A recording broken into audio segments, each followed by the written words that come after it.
വിജയനപ്പോ വന്നു? കുറച്ചേരെ ഇരിക്കേ. എന്താ വടിയൊക്കെ ആയിട്ട്? വടി അളിയും കോടതിന്നായിരിക്കും. അല്ല, ഞാനൊരു അടിയാധാരത്തിന്റെ പകർപ്പെടുക്കാൻ രജിസ്റ്റർ ഓഫീസിൽ പോയിരുന്നു. ഞാനിത് അകത്ത് വെച്ചിട്ട് വരാം.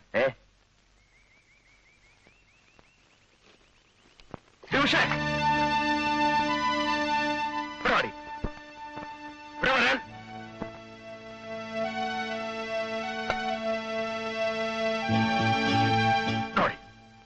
നിന്നെ ഇന്ന് ഞാൻ എന്താ ഗോപാലകൃഷ്ണ? അല്ലെ തന്നെ മനുഷ്യനൊരു നിൽക്കക്കളില്ലാതെ നിൽക്കുക. നിന്റെ തുണി കഴിഞ്ഞിരിക്കും. നീ എന്തിനാടി അലവലായി ചെറുക്കനോട് സംസാരിച്ചോണ്ടെന്ന്? ഞാൻ പാല് വാങ്ങിച്ചിട്ട് വരുമ്പോ ഞാനല്ലേ സംസാരിച്ചത്? ഞാൻ കണ്ടല്ലോ.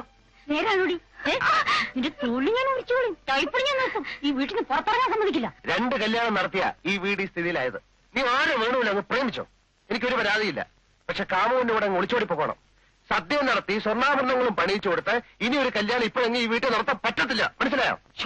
പതുക്കെ ഗോപാലകൃഷ്ണ, വിജയം കേക്കണ്ട. ഇടി ഓടിയപ്പുറത്ത്. ഒരുത്തി വന്നപ്പോ തൊട്ട് മുഖം വീർപ്പിച്ചോണ്ടിരിക്കുക. സ്വത്ത് ലേലം ചെയ്യുന്നതിലല്ല അവൾക്ക് സങ്കടം. ഭർത്താവിന്റെ വീട്ടില് അലമാര എത്തിക്കാത്തതില്ല. എവിടെയുള്ള? അപ്പുറത്തുണ്ട്.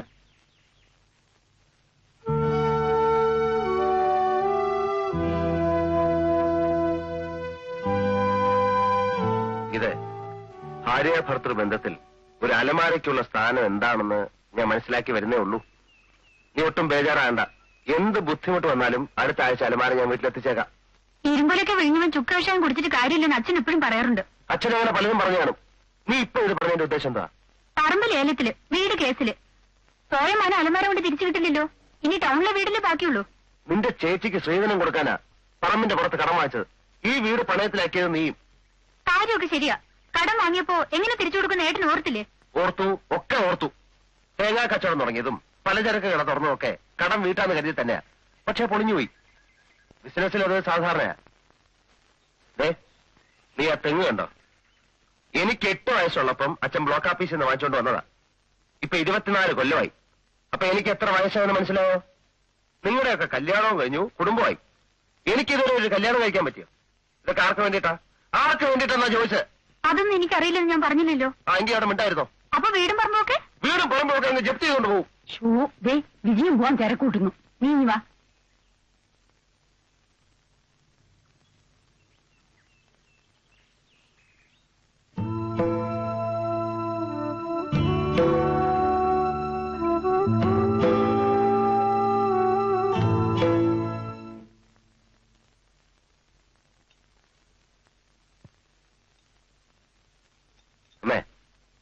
ഇങ്ങോട്ടിരിക്കെ, ചില കാര്യങ്ങൾ സംസാരിക്കാനുണ്ട്.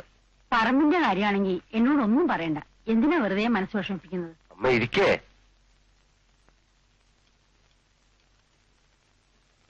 അമ്മയ്ക്ക് എന്നോട് ദേഷ്യമുണ്ടോ? എന്തിന്? ഇതിനൊക്കെ കാരണം എന്റെ പിടിപ്പുകാരാണെന്ന് അമ്മയ്ക്ക് തോന്നുന്നുണ്ടോ? എല്ലാവർക്കും ഓരോരോ കാലദോഷങ്ങളുണ്ട് മോനെ. ഉജ്ജമ ഭാവത്തിന്റെ ഫലം എന്ന് കരുതി സമാധാനിക്കന്നെ. മറ്റൊരു പോംവഴി ഇല്ലാത്തോണ്ട് പറയാ. പറമ്പ് ലേലം കഴിഞ്ഞാലുടനെ ഈ വീടിന്റെ കേസും വിധിയാവും. കുഞ്ഞിക്കണ്ണനാരെ കുറ്റം പറഞ്ഞിട്ട് കാര്യമല്ല. ഒരു ചില്ലിക്കാശ് പോലും നമുക്ക് തിരിച്ചു കൊടുക്കാൻ പറ്റില്ലല്ലോ. നോടി, മുതിർന്ന ഒരു വർത്തമാനം പറയുമ്പോ വായി നോക്കി വെക്കരുത് ഞാൻ പറഞ്ഞിട്ടില്ലേ? പോ. അമ്മ സമ്മതിച്ചാല് ഈ 2 കടങ്ങളും തീർത്ത് സമാധാനമായിട്ട് ജീവിക്കാം. ഞാൻ നോക്കിയിട്ട് മറ്റൊരു വഴിയും കാണുന്നില്ലാത്തോണ്ടാ. വരുന്ന പോലെ വരട്ടെ. ടൗണിലെ വീട് നമുക്കങ്ങ് വിൽക്കാം. അത് വേണോ മോനെ? ലേലം കുറച്ചുകൂടി നീട്ടി വെച്ചൂടെ?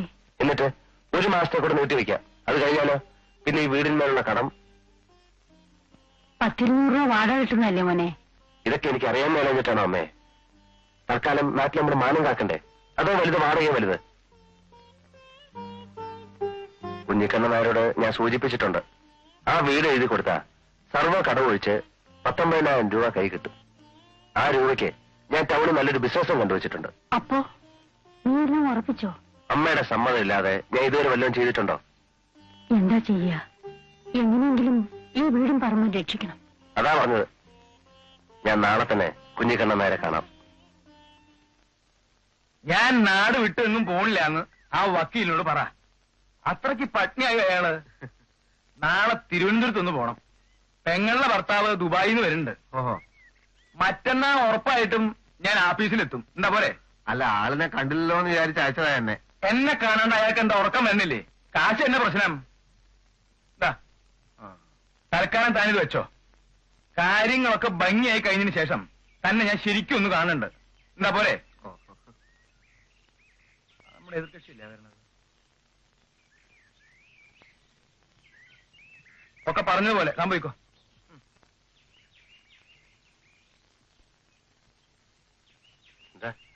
അങ്ങനെ നാട്ടുകാരുടെ മുൻപിൽ താൻ ഒരു വഷളനാക്കി, ഒരു നിഷ്ഠൂരനാക്കി. തൃപ്തിയായില്ലേ എനിക്ക്? കുഞ്ഞിക്കലിനോട്ടിന്റെ ആഗ്രഹം നടന്നല്ലോ. നാട് മുഴുവൻ ചെണ്ട പൊട്ടിച്ചില്ലേ? അത് തന്നെ ഞാനും പറയണത്. തന്നോട് ഞാൻ ക്രൂരത കാട്ടിന്ന എല്ലാവരും പറയണത്. എനിക്ക് തരാനുള്ള പണത്തിനെ പറ്റി പറയുമ്പോ ആർക്കും ഒന്നും മിണ്ടാനില്ല. കാശ് തരില്ല എന്ന് ഞാൻ പറഞ്ഞില്ലല്ലോ. മരിക്കുന്നത് വരെ കാശ് തരാൻ ശ്ലോകം ചൊല്ലിക്കൊണ്ട് വല്ല കാര്യമായോ? തനിക്കറിയാലോ, എന്റെ പെങ്ങളുടെ ഭർത്താവിന്റെ കാശ് എടുത്താ തനിക്ക് തന്നത്. നാളെ അവൻ ദുബായിൽ നിന്ന് വരിക. കൊടുത്ത കാശിന് എന്തിനും തീരുമാനമായില്ലേ എന്ന് അവൻ ചോദിച്ചാൽ ഞാൻ എന്താ പറയാ? ഇപ്പൊ പിന്നെ ഒരു ഉറപ്പെങ്കിലും കിട്ടില്ലോ. ടൗണിലുള്ള വീട് മതി. ടൗണിലുള്ള വീടിന്റെ കാര്യം ഇനി താൻ പറയണ്ട. ഒരു കാര്യം ഞാൻ പറഞ്ഞേക്കാം ഗോപാലകൃഷ്ണ, ഒട്ടും വൈകാതെ മറ്റേ കേസും വിധിയാവും. തന്നെയും കുടുംബത്തെയും പെരുവഴിയിൽ ഇറക്കി എന്നുള്ളൊരു ദുഷ്പേരും കൂടി താൻ എനിക്ക് സമ്പാദിച്ചു തരും. അതിന്റെ ഒന്നും ആവശ്യം വരില്ല എന്നേട്ടാ. ടൗണിലുള്ള വീട് കുറെ കാലമായല്ലോ ടൗണിലുള്ള വീടിന്റെ കാര്യം താൻ പറയാൻ തുടങ്ങിയിട്ട്. ഇതുവരെ അമ്മ സമ്മതിക്കഴിഞ്ഞിട്ടല്ലേ? എന്നിട്ട് ഇപ്പൊ സമ്മതിച്ചോ? സമ്മതിപ്പിച്ചു. എനിക്ക് ആരെയും പറ്റിക്കണമെന്ന് ഒരാഗ്രഹമില്ല കണ്ണേട്ടാ. കണ്ണേട്ടൻ എന്ന് പറഞ്ഞ പോലെ ഇവിടുത്തെ വീടിന്റെയും പറമ്പിന്റെയും മേലുള്ള കടമൊഴിച്ച് ബാക്കി കാശിങ് എന്നോ. നീ ഇത് കാര്യമായിട്ട് പറയാണോ? ഇത് പിന്നെ തമാശ പറയാൻ പറ്റിയ വിഷയ. എന്റെ അച്ഛൻ RT ഓഫീസിൽ ക്ലർക്കായിരുന്നപ്പം ചോര നീരാക്കി ഉണ്ടാക്കിയ വീട്. ആ പുണ്യൊന്നും പറയണ്ട. RT ഓഫീസുകാര് ഒരു കാലത്തും ചോര നീരാക്കേണ്ടി വന്നിട്ടില്ല. അല്ലാതെ തന്നെ ഒരു വീട് വിലയ്ക്ക് വാങ്ങാൻ അവർക്ക് കഴിയും. അതുകൊണ്ട് അത് കളാ. മരിച്ചുപോയ അച്ഛൻ എന്തിനാ കുറ്റം പറയുന്നത്? അനുഭവിക്കാൻ ഒരു യോഗം വേണം. ഏതായാലും ആദ്യം പറമ്പ് ലേലത്തിനൊരു സ്റ്റേ വാങ്ങണം. അപ്പോ പുതിയൊരു എഗ്രിമെന്റ് ഉണ്ടാക്കണ്ടേ? ഉണ്ടാക്കാം. പക്ഷെ ഒരു കാര്യം, ആ വീട്ടിൽ നിന്ന് വാടകക്കാരെ ഒഴിപ്പിച്ചതിന് ശേഷം മതി രജിസ്റ്റർ. അത് മതി. ആരെപ്പ അവിടെ താമസം? അച്ഛന്റെ പരിചയത്തിലുള്ള പാർട്ടീസാ. ടാങ്ക് കിട്ടണം, പൈപ്പ് മാറ്റണം, വെള്ളം പൂശണം എന്നൊക്കെ പറഞ്ഞ് എപ്പോഴും കത്തെഴുതാറുണ്ട്. അതുകൊണ്ട് ഞാനങ്ങോട്ട് പോകാറില്ല. പക്ഷെ മര്യാദക്കാരാ. വാടക കൃത്യമായിട്ട് അയച്ചു തരുന്നുണ്ട്. അവിടെ ചെന്ന് അവരോട് ഒഴിയാൻ പറ. അത് ഞാൻ ഏറ്റു. ലേലത്തിന് സ്റ്റേ ഒരു മാസത്തേക്ക് കിട്ടും. അതിനുള്ളിൽ ആളൊഴിപ്പിച്ച് രജിസ്റ്റർ ചെയ്ത് തന്നാൽ ഇവിടുത്തെ വസ്തുക്കളിന്മേലുള്ള കടം ഒഴിഞ്ഞു തരുന്നതായി ഒരു എഗ്രിമെന്റ് എഴുതിച്ചോളൂ. ഇനി സാക്ഷികള് ഇവിടെ പേരെഴുതി ഒപ്പിട്ടോളൂ. ഓ, പേരേതാ അറിയില്ല അല്ലേ? ഇവിടെ വരൂ.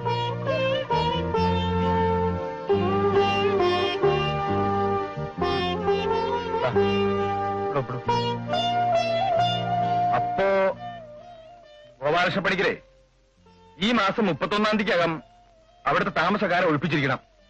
ഞാൻ കത്തെഴുതി കഴിഞ്ഞു. സിറ്റിയിൽ വേറെ വീട് കിട്ടുമല്ലോ. കത്ത് കിട്ടിയാൽ ഉടൻ അവര് മാറും. ചെന്ന് താക്കോല് വാങ്ങിയാൽ മാത്രം മതിയോ?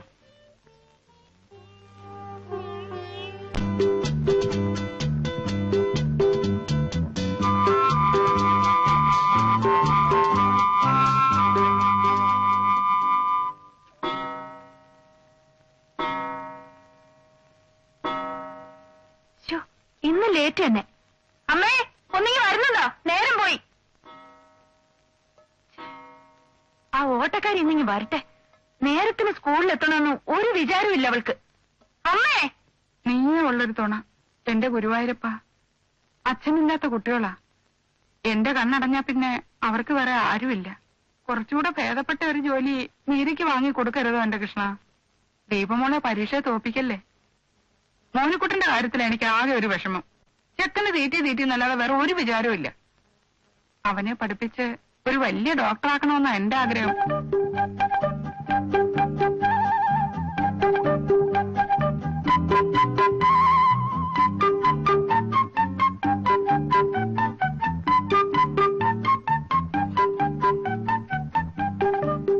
മോനു, നിക്കടവിടെ. അമ്മേ, മതിയമ്മേ പ്രാർത്ഥിച്ചത്. ഒന്ന് അടുക്കളയിൽ വന്ന് നിക്ക്. എനിക്ക് കുളിക്കണം. അമ്മയുടെ മോനെ ഡോക്ടർ ഉണ്ടല്ലോ, അവൻ അടുക്കളയിൽ കയറി ദോശ ഇട്ട് തിന്നാ. അവന്റെ ചെവി ഞാൻ ചെമ്പാക്കും. എത്ര പറഞ്ഞിട്ടും അവനെ ചീത്ത സ്വഭാവം കളയുന്നില്ലല്ലോ. അവന് വിശന്നിട്ടായിരിക്കും മോളെ. ആ, ഇതാ കുഴപ്പം. അമ്മ അവനെ വഷളാക്കുന്നത്.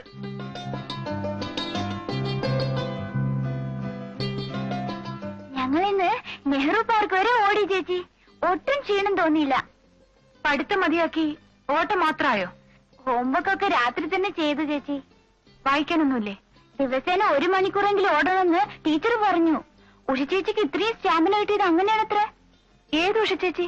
ഉഷ ചേച്ചി, PT ഉഷ ചേച്ചി. ഉഷ ചേച്ചിയുടെ അതേ സ്റ്റൈലിലാണ് ഇത്ര ഞാനും ഓടുന്നത്. ടീച്ചറാ പറഞ്ഞത്. ഓടിയപ്പുറത്ത്. മോള് പോയി കുളിച്ചാട്ട്. ഡോക്ടർ പിന്നെയും വരും. കട്ട് തിന്നെ. അമ്മ അകത്തോട്ടിയല്ലേ.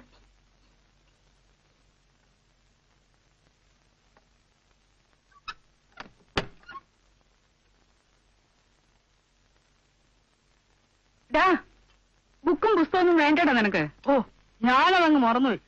ഇതിപ്പോ കൊണ്ടുപോയിട്ടും വലിയ കാര്യമൊന്നുമില്ല. ഓ, നേരം പോയി. പോട്ടെ അമ്മേ.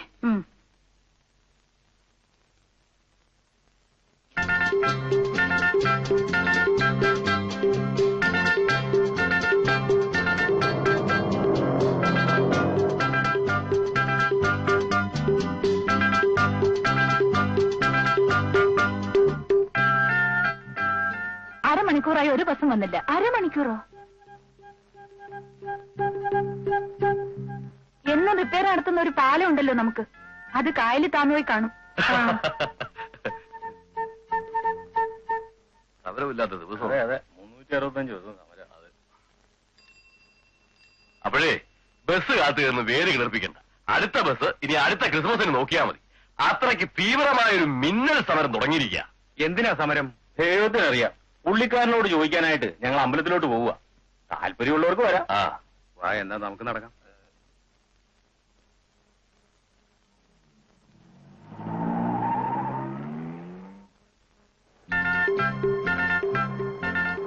Auto, auto. എങ്ങോട്ടാ? ഇങ്ങോട്ട്. സ്ഥലം എവിടെ? College junction. അവിടെ വിട്ടാ മതിയോ? തൽക്കാലം അത് മതി. 15 രൂപയാവും. എവിടത്തേക്ക്? കോളേജ് ജംഗ്ഷൻ എന്നല്ലേ പറഞ്ഞത്? അതെ. അവിടേക്ക് 15 രൂപയാവും. മീറ്ററിലെ കാശ് തരും. മീറ്റർ റിപ്പയറാ. തിരിച്ചടിക്ക് കാലി അടിച്ച് പോരേണ്ടി വരും. കാലി അടിക്കണ്ട. കോളേജ് ജംഗ്ഷൻ കാട്ടിലൊന്നും അല്ലല്ലോ. ഇത്തിരി മനുഷ്യവാസം ഉണ്ട് അവിടെ. ഞാൻ പറഞ്ഞു നിൽക്കാൻ എനിക്ക് നേരമല്ല നിങ്ങളെ. എന്നാൽ എന്റെ ആങ്ങളെ ചെല്ല്. ഓട്ടോ ഷെഡ് കയറ്റിയിട്ട് ഒരു തോക്ക് കൊടുത്ത് ഇറങ്ങിക്കോ. മനുഷ്യനെ കൊന്ന് കാശുണ്ടാക്കുന്നതാ ഇതിലും ഭേദം.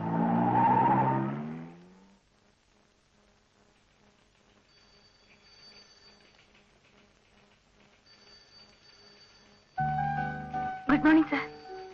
ബസ് സമരമായിരുന്നു. ബാക്കിയുള്ളവർക്കുണ്ടായിരുന്നല്ലോ സമരം.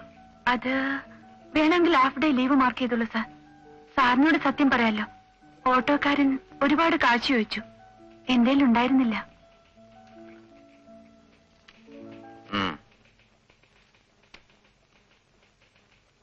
Thank you sir. എല്ലാത്തിനും ഉണ്ടാവും reasons, but don't repeat it.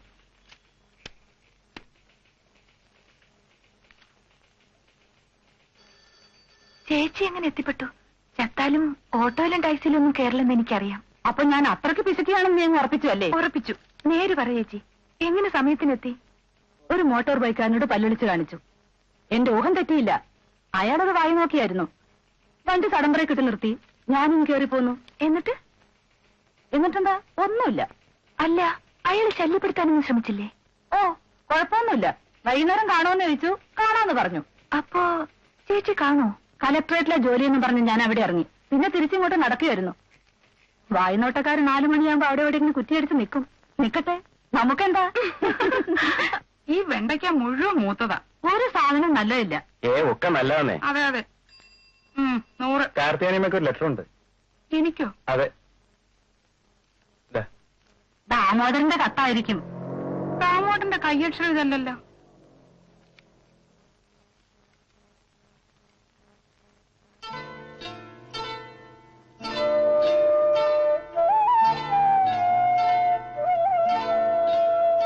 ഈശ്വര, എന്താ ചേച്ചി? ആങ്ങളയ്ക്ക് വല്ല സൂക്കേടും പിടിച്ചോ?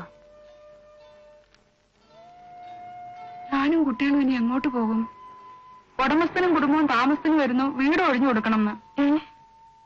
ആയിഷ, ഈ പഞ്ചായത്ത് നിർത്തി വല്ലതും വന്ന് വെച്ചുണ്ടാക്കാൻ നോക്ക്. പഞ്ചായത്ത് വള്ളേക്കാളിൽ തുടങ്ങിയിരിക്കുന്നേന്ന്. നിങ്ങൾ ഒന്നിങ്ങോട്ട് വന്നേ. ദേ, ഒന്നിങ്ങോട്ട് വരേ. അല്ല എന്താണ്ട് കാർത്തികണ്ണമ്മോട് വീട് ഒഴിയണമെന്ന് വീട്ടുടമസ്ഥന്റെ കത്ത് വന്നിരിക്കുന്നു. നേരോ കത്ത് കാണട്ടെ.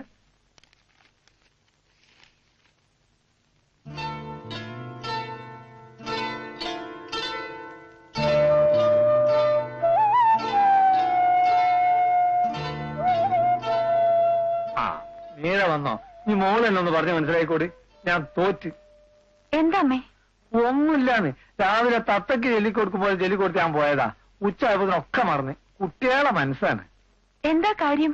വീട് ഒഴിയണമെന്നും പറഞ്ഞൊരു കത്ത് വന്നു, അത്രേ ഉള്ളൂ. എന്റെ ഓനക്ക് കത്തെഴുതിക്കൂടെ? ഒയ്യണോ വേണ്ടെന്ന് തീരുമാനിക്കേണ്ടത് നമ്മളല്ലേ? ഉമ്മറ് പറഞ്ഞാ അതിന്റെ ശരി അല്ലേ? ആ വാടക കൊടുക്കുന്നതിൽ വീഴ്ച വരുത്തിയിട്ടില്ലെങ്കിൽ വീട് നമ്മൾ ഒരു കാലത്ത് ഒഴിയേണ്ട കാര്യമില്ല. അഥവാ ഒഴിഞ്ഞാൽ തന്നെ താമസിക്കാൻ ഈ സിറ്റിയിൽ വേറെ വീട് കിട്ടില്ലേ? വർത്താനം പറയാൻ ഇവിടെ ആണുങ്ങളുണ്ട്. ചലക്കരുത്. വേറെ വീടോ? ഈ ചുറ്റുവട്ടത്ത് ഞങ്ങളാൽ ചിലർ ഉള്ളിടത്തോളം കാലം വീട് ഒഴിയണ കാര്യത്തെ പറ്റി കുട്ടി ആലോചിച്ച് തല ഉണ്ടാക്കേണ്ട യാതൊരു കാര്യവുമില്ല. എന്താണോ എന്റെ പേര്? ഗോപാലപ്പണിക്കരോ? ഗോപാലകൃഷ്ണ പണിക്കർ. എന്ത് പണിക്കരായാലും ശരി, അങ്ങനെ ഒരു പണിക്കര് നിങ്ങളെ ഓർന്ന് ഒഴിപ്പിക്കുന്നത് എനിക്കൊന്ന് കാണണം. അയൽവക്കത്ത് നീശുള്ള ആൺകുട്ടികളിൽ നിന്നൊരു കത്ത് അങ്ങോട്ട് എഴുതി വിട്ടേക്ക് നിങ്ങള്. പെരുമാഷേ